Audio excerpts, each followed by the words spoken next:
Nous ne sommes qu'à 500 mètres du Capitole, au cœur de Washington. Ici, les propriétaires de maisons ne sont pas des familles, mais des clubs républicains ou démocrates et des sociétés de lobbying qui n'apprécient pas la présence de caméras. Vous pouvez éteindre la caméra?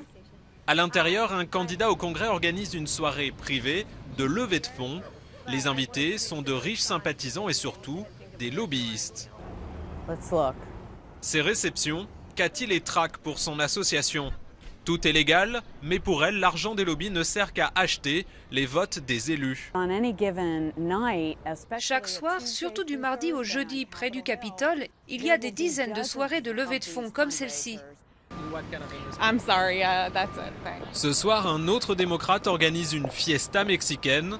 Pour participer, il faut signer un chèque de 500 à 1000 $ remis en main propre à l'élu. C'est un démocrate puissant, il fait partie de la commission qui décide comment l'argent est dépensé. Donc il lève de l'argent pour lui car il pourra peut-être les aider. Ed Pastor arrive à pied de l'hémicycle. À l'intérieur, parmi les invités, des employeurs de sa région susceptibles de financer sa campagne.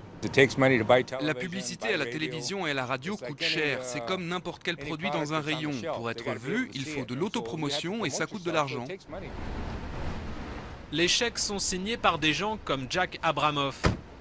Avant de faire de la prison pour corruption, il était le roi des lobbyistes de Washington. Aujourd'hui, c'est un repenti. Il dénonce l'hypocrisie des hommes politiques qui jurent que l'argent n'influence pas leur vote.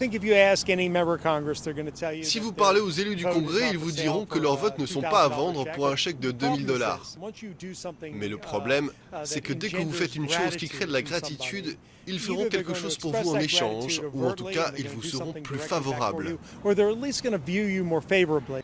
En période électorale, élus et candidats passent entre 20 et 30 heures par semaine à solliciter de l'argent.